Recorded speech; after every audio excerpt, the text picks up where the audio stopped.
which is a program the Sheriff's Department is putting on, is taking applications until November the 24th. So that's something, if you're interested in or need that assistance, please get with the Sheriff's Office so that we have a happy holiday for some of the folks in our community. December the 4th is Jolly Holiday, the Dade Expo, and Light Up Trenton. And All I Want for Christmas, Christmas Parade.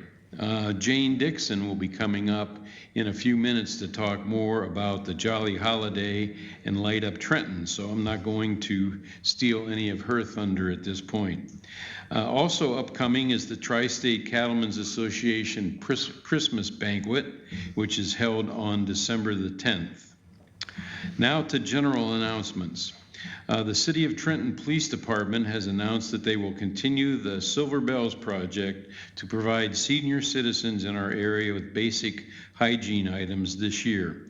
Please call 706-657-4167 for more information and ask for Chief Steve Bodwin, about more information. Also on November the 6th, which is this Saturday, Scarecrow on the Square, sponsored by our local scouting units, will go on from 2 until 4:30. And I know already that if you go to the Welcome Center of the Chamber, we also have our Scarecrow on the Square display set up. So it's a great opportunity for you to get together with your organization. And also the Salvation Army is looking for bell ringers. I've done that in years past. It's a great opportunity just to get out in the community, and it's a great cause because the Salvation Army needs money at this time of the year to help families through the Christmas season. So you can call Sharon Finley at 423-802-2140. And Carey, that's all my save the dates and general announcements for this week.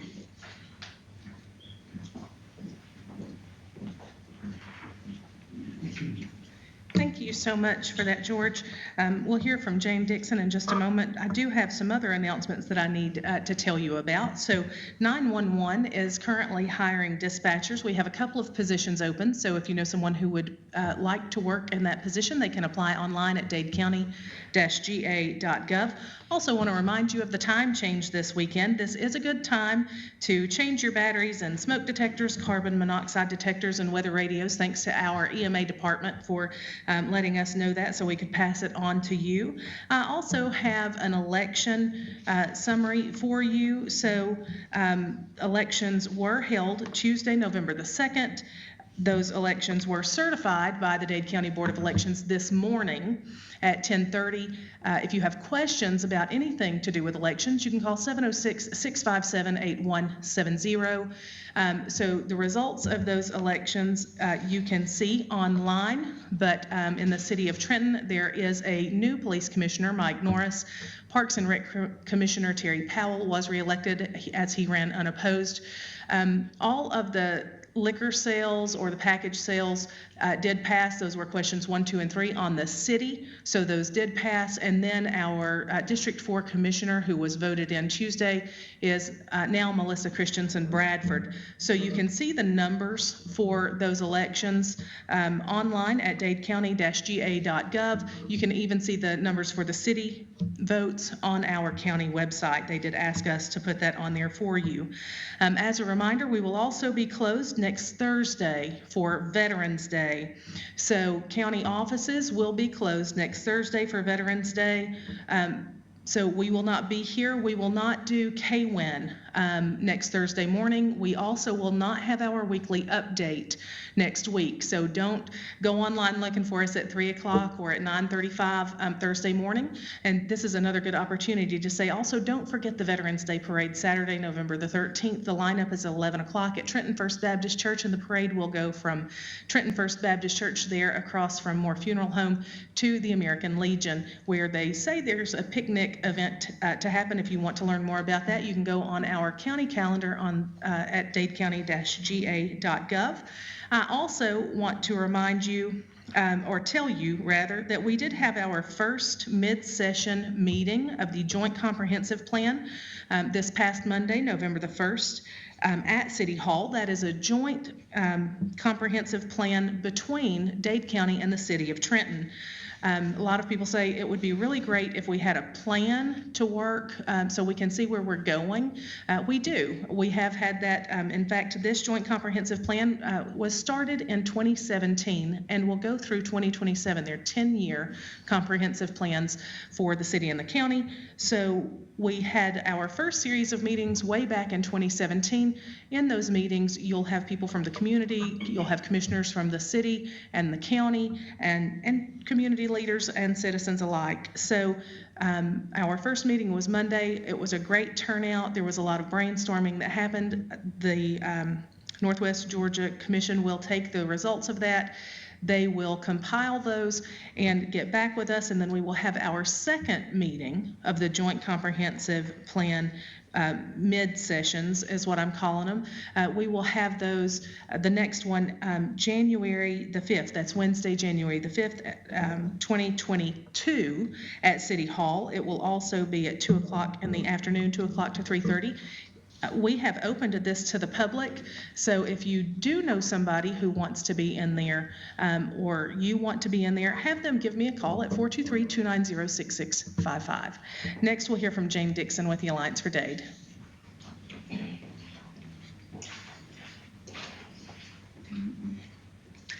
Thank you, Carey, and many thanks to all of you out there who are taking a moment to enjoy this news update.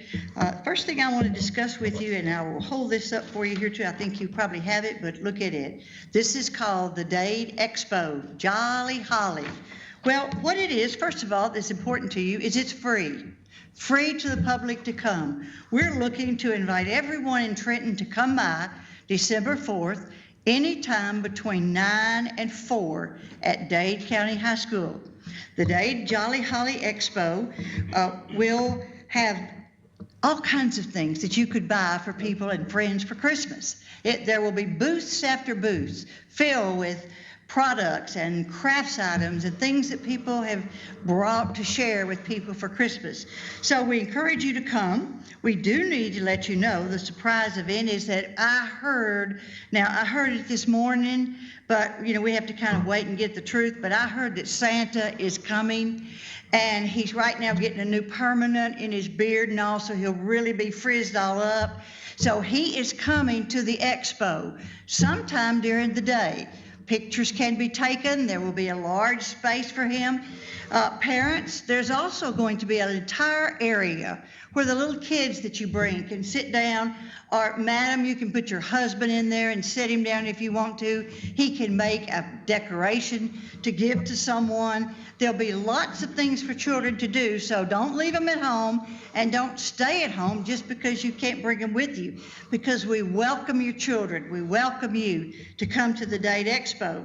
If you are a business or a person who does have a product that you would like to sell and you have not yet made your reservation, you will need to do it very soon, because we are just about out of booths, and the Alliance will be providing the drapes, the dividers, a table, and a nice place to be for the holidays inside Dade County High School.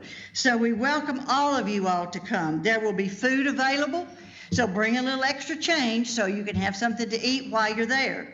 Now, the other item that I need to share with you, if you can see this is, I'll put it back here this way for you. This is what is called, we had last year and we had great participation. This year we expect it to even be more. This is for merchants, people who own storefronts, people who own buildings that they lease to people. We want you to light up Trenton. Last year we had a lot of people who put up beautiful wreaths and put up ribbons and all kinds of decorations. But this year we are specifically asking for lights. It will start at 6 p.m. The lights you have should come on. The parade will also start at that time, so Trenton should just be glowing all over. So when Santa rides by, he won't miss Trenton this year because we will be lit from end to end. So I appreciate you considering merchants, considering lighting up our city, light up Trenton.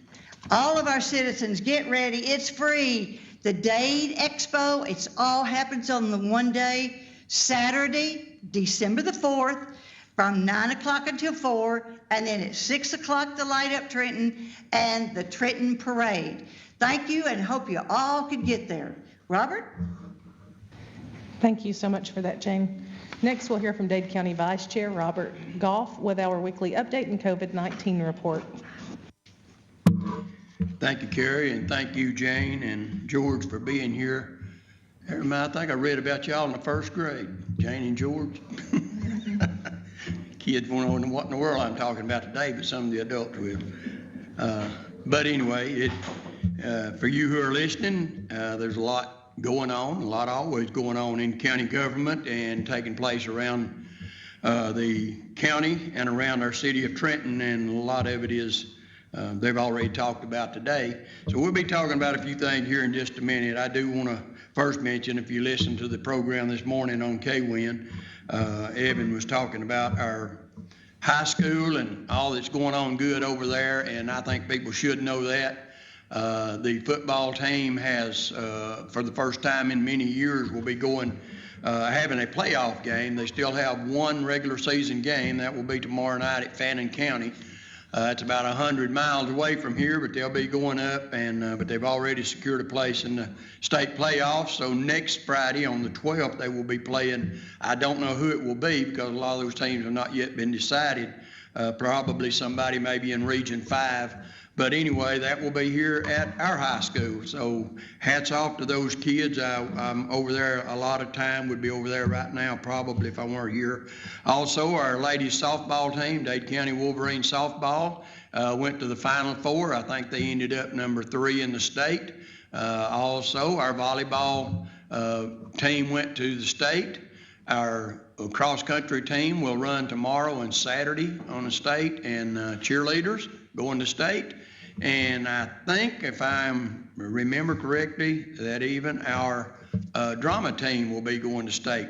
So that is some great news, you know, when we think about all that goes on, and these kids work hard to do that, and we enjoy it with them, and I am proud for every one of them, regardless of the sport they're in, whether that's I sometimes joke about it, cheerleading not being a sport, but there is a lot of sport in that. So hats off to all of our teams and everyone in their school. If I missed anybody, I'm sorry, because this just seems to be a great year for them. To talk about things going on now, and we've been talking for several weeks about Hell's Gap Road being paved. That is scheduled to begin next Monday. We did bid it out. It will not be done by our own paving crew, our own road department. It will be done by a company, and they're expecting less than 2 weeks for it to be completed. That is a wide road. It's a long road. Do want everybody to, it shouldn't take anybody by surprise. The road will remain open as far as people going up and down, but due to the nature of what they'll be doing, there will be stopping and letting cars come down, cars going up, much like they did on 136 when the state just paved 136 west up Sand Mountain. And I know a lot of people sit there for a long time, and it always seems longer than what it is when you're sitting waiting for that last car to come and that sign to turn around to let you go. So please keep in mind it will be open, but you're going to have to expect some delays. And of course you have the options as well as we all know, everybody in the surrounding area. You may have to go from the new home area if you're in a hurry and go down and come off of the mountain and hit the interstate here in Trenton off of 136.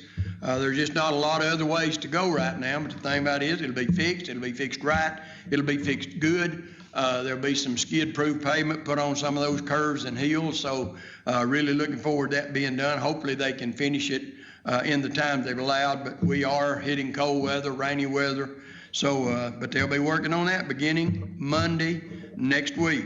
And then, of course, they will at some point be going to Burkhalter Gap, we'll also be paving that. Be much the same situation once it starts, but once it's done, I think everybody in the county and everybody using those roads, whether you're in Dade County or not, will be proud to see what shape they're going to be in as compared to what they are today. There's a lot of striping going on. Most of it right now, right now is out in the head river areas where they've started. On Old State Road, Bible Goff Road, Tatum Goff Road, and Yankee Road, and then moving over to West Broward, Griffin Road, Mount Olive Road, Vulcan Road, and then out on Sand Mountain to Michaels Road, District Line Road, and Gas Drive. So all those mountain roads, it's getting that time of year when you expect fog and you get fog. And those stripes are much needed, whether it's foggy or not, just there, but they will be done. And thanks to the state of Georgia for sending us some of our money back to do this. And so we're just glad that's getting done. The cables, barriers, the cable guardrails, whatever you want to call them, on Interstate 59, really from 24 all the way down, will be completed very soon, if not now. They have gone in, put in the concrete pads that you've watched as things have been happening, and all the way from the Interstate 24 and all the way to the Alabama line going south. So that's what that was all about. It was never a bike. I know there's a lot of joking going on about it being a walking track and a bike route in the middle of the interstate lane. It was not, never was anything but what it is, and it's the cable guardrails that will be covered really everywhere now. The old guardrails will stay up, at least for this time being. You notice they didn't change any of them out. So that's what's been going on. That is very near completion and may be completed this week. Grinding and paving on Highway 136, tentative completion is 11/30. So that's about 27 more days for that. We will be having a commission meeting tonight. This is the first Thursday of every month, right here in the room that we're in. Our workshop will begin at 6 o'clock. Everyone's invited. We're back open to anybody who wants to come, or it will be live streamed if you want to stay home and watch it. But either way, it will begin at 6 o'clock, and as soon as that is over with, as soon as the workshop is over with, there'll be a short break, and then we'll go right into the commission meeting tonight. So Mr. Rumley, Chairman Rumley, will not be able to be with us tonight, so I'll be conducting that meeting. But it will take place today, and you are invited to be here or to live stream. Also, the Dade County Water Authority has a special call meeting on Monday the 8th, which is this coming Monday at 6:30. That too will take place right here in this room. They have invited the commission to come. I don't know that all commissioners will be able to attend, Lord willing, and something doesn't happen. I surely plan to be there, and I think all of us will if we can. And the only thing on the agenda for discussion is the Sales Lane property, the reservoir, what they may be doing with it. As you know, at this particular time, they put out a press release. There has been an article in the paper. I understand it was in Sunday's paper. First time I didn't open it up, and I can't remember when, about that. And so they have not, at this time, they haven't called it off. Nobody's called off the reservoir, because that was a future project to start with. But at this time, they've put a hold on doing any more toward it as far as seeking the permits for it and seeking funding for it and all that. But if you want to know about it, that is an open meeting as well, and it will be right here at 6:30 this coming Monday. So you can come if you want to see what's going on. And again, right here, if you have questions on it, you were asked by the Water Authority, by the manager of the Water Authority, to direct those questions to her. That is Sherry Walker. And at the water company, she's the manager, 706-657-4341.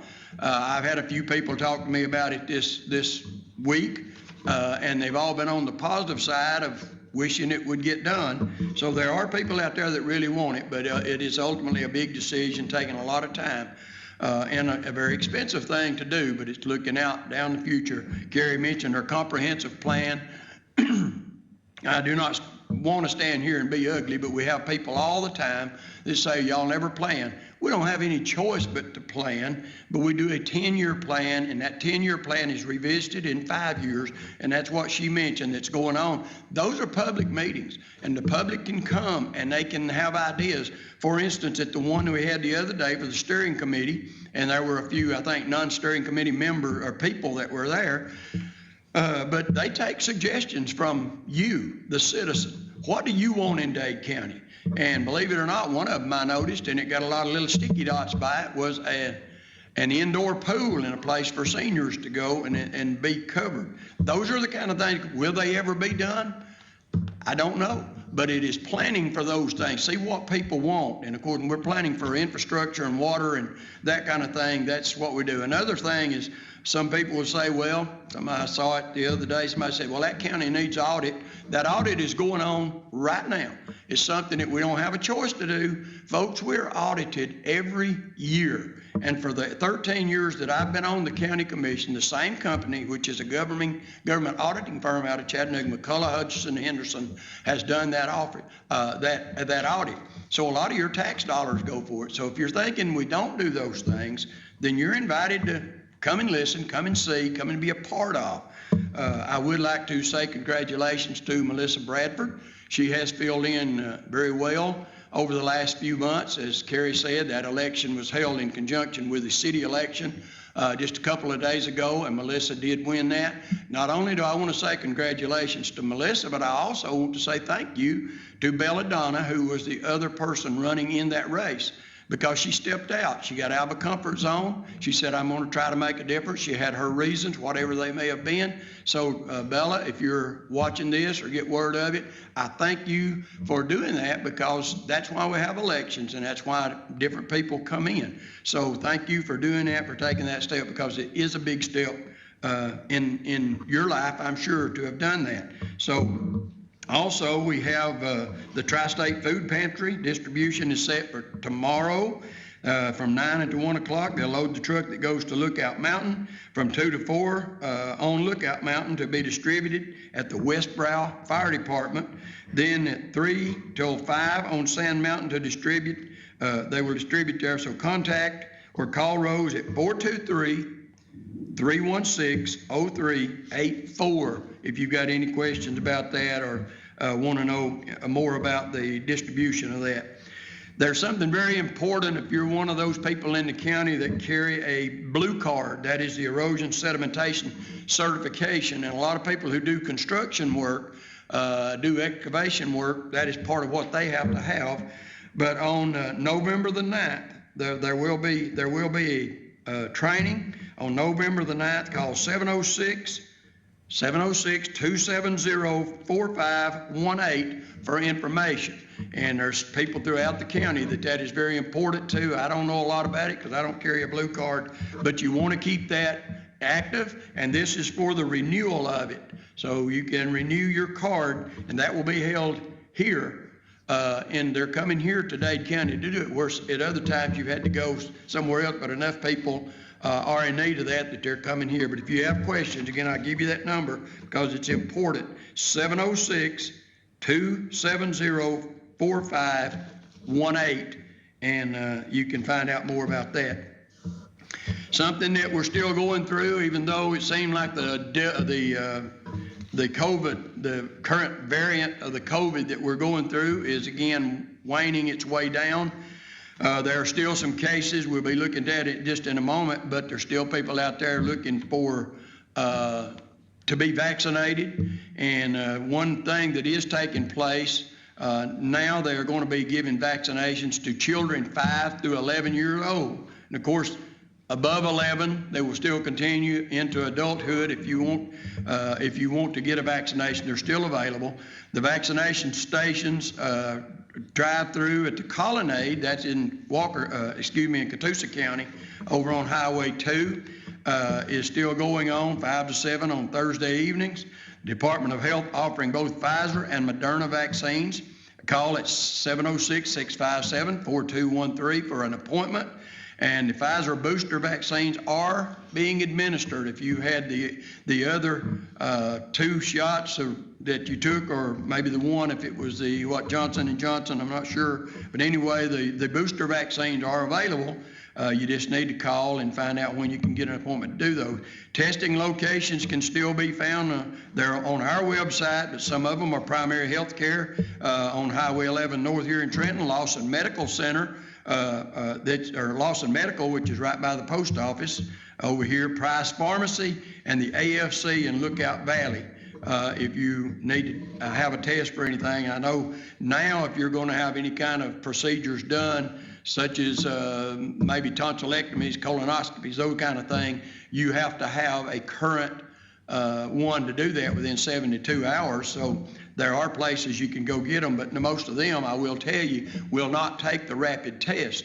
So if you got that and it hadn't been explained to you, most of them will not take the rapid test. It has to be there's letters, I don't know, PCH or whatever they are, that you have to get, but it's the one, and you have to get it before you go in for your procedures.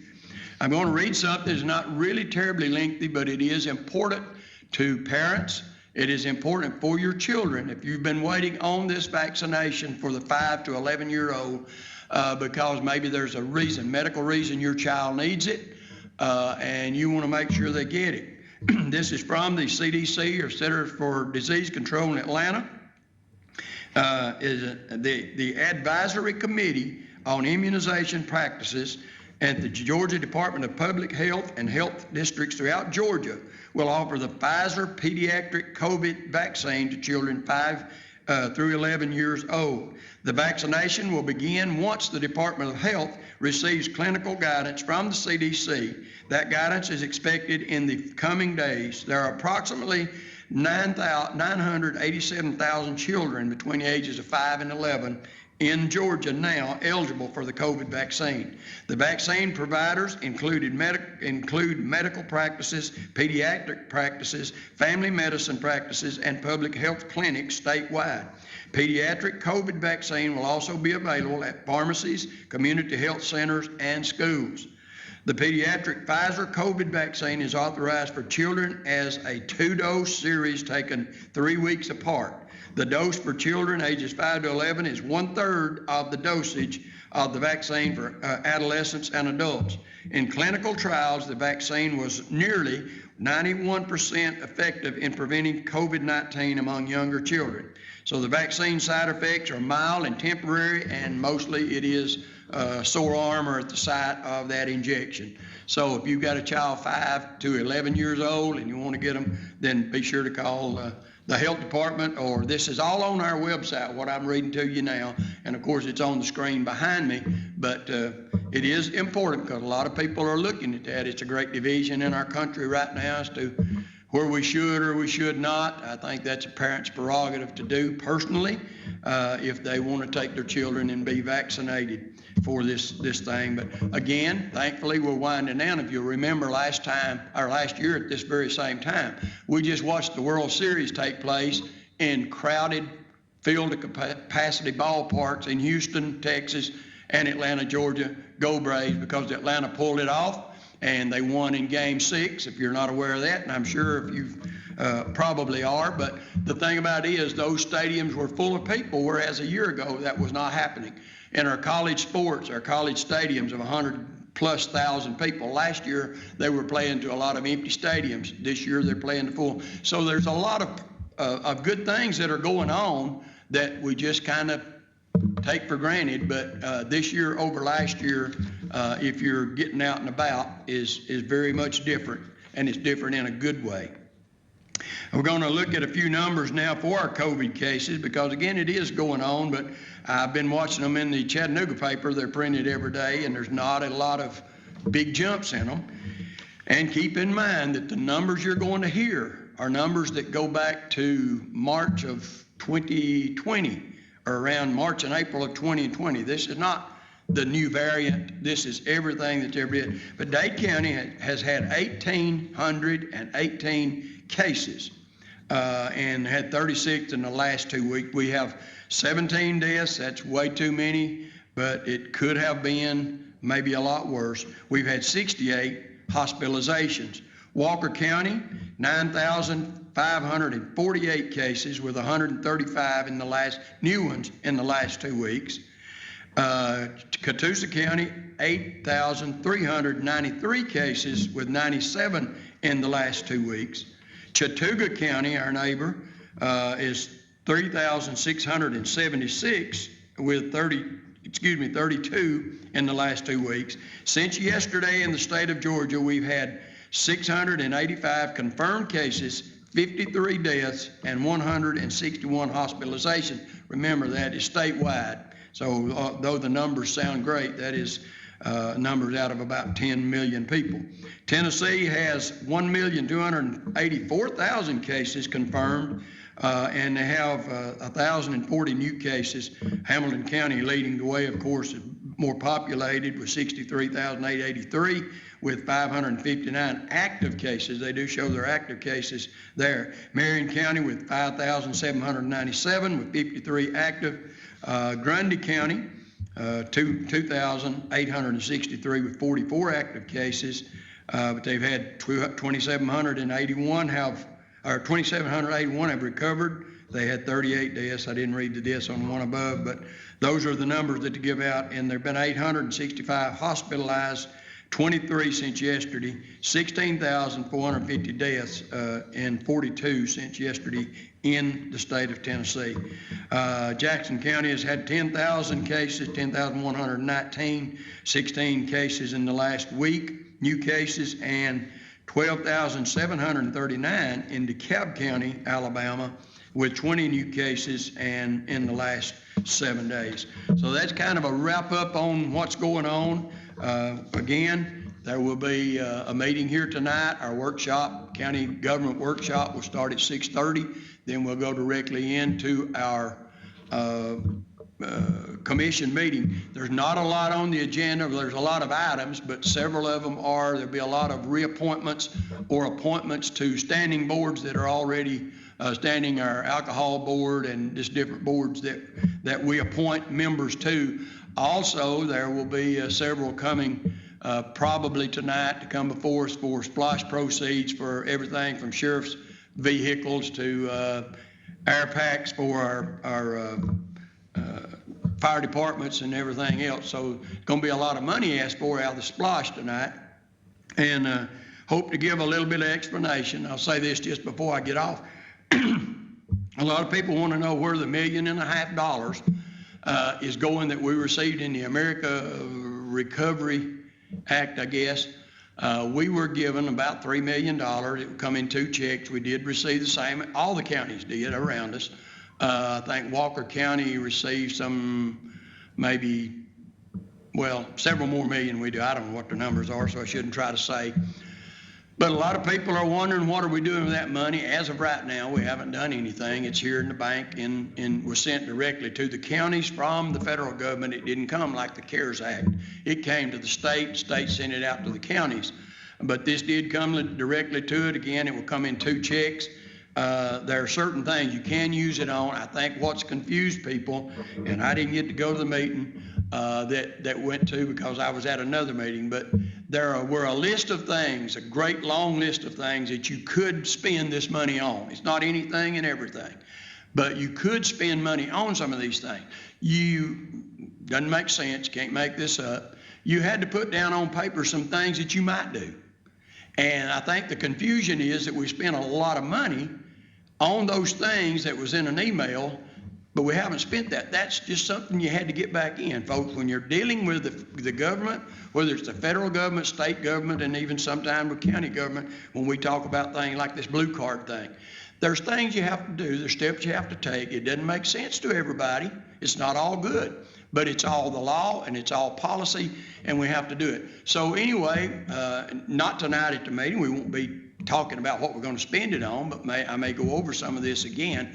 But we will be, in the future days to come, we will be looking at things. And for instance, Walker County did put out a release that they were spending $5 million of theirs toward water and sewer projects going on in their county. So there's a lot of things that can be spent on, but we have not sat down and come up with a list and not spend any money or even what we're going to spend. I can tell you, some of the things are like HVAC systems in our buildings that will filter air. It still tries to go back to the safety aspect of it, and because of this COVID thing that we went through. Some folks say about the money that came in from the CARES Act. There's a lot of money that was spent to make our places safer. When you came and voted the other day, if you came and voted, it was made safer because of some of that with the little petitions to put between things we had to do. We made our city hall is safer because of what was done down there. Our office in here was not to lock people out.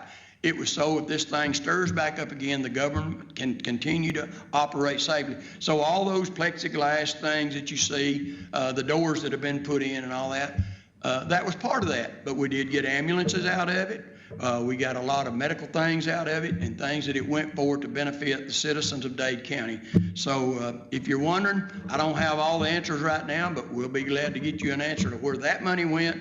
And you will know when this money is being spent, you will know where it's going and what we're getting the bang for the buck, the money that came down from the federal government. So anyway, if you want to come to our meeting tonight, again, it's 6 o'clock right here in the commission room. And also, as soon as that meeting is over at 7 or somewhere around 7, whatever time it may be, we're going to start a commission meeting.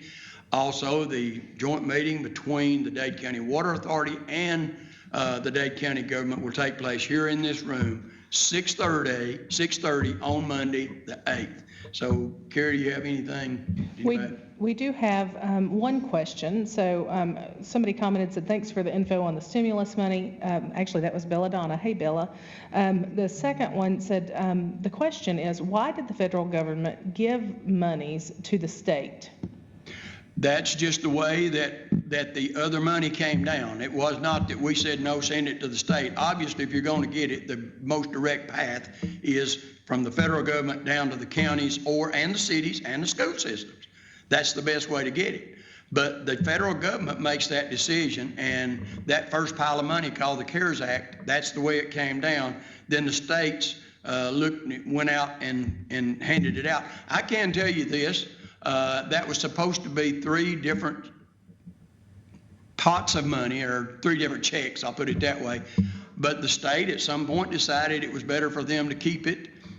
So we only got, I think, the one thing out of that. That's what you see spent that I was talking about earlier. You're not seeing everything. You're not seeing the gloves that were bought and the Tyvek suits that were bought and all that stuff that was bought, used, thrown away. But you are seeing ambulances on the road that are Dade County ambulances that we own. That was part of that money, and that's a big chunk of money. So the money was spent wisely. Was it spent the way everybody wanted? I don't know. I can't answer that. But and I don't know why the government chose to do this one different, the American Recovery Act.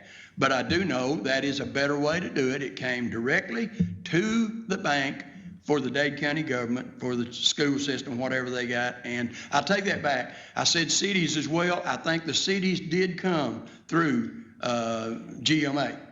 It did come through the Georgia Municipal Authority. Then it would come to cities. But as far as ours, on this one, we got it directly. Anything else? That's all. All right. We thank you for listening. Everybody stay warm, stay dry. Have a great weekend coming up and a great Veterans Day next week. Now, as well as these being closed, next week will be our first in-person meeting with the ACCG, which is the Association of County Commissioners of Georgia. I think every one of our commissioners is planning to go. It is a convention that's held every year. They did not have it last year because of COVID. It's always held in April. They did not hold it in April this year because of COVID. They did set it to begin next Friday on the 12th. So we will be there for the remainder of that week and weekend, and all of us will be taking some classes, trying to get a little more ahead of what's going on and learning. So anyway, that's coming up. Thank you to the veterans that served our nation and are still serving our nation. And so we won't be here for that. If we go to that, obviously, we'll be leaving on the 11th. But God bless America. God bless our veterans and their families. And God bless you. Have a great day.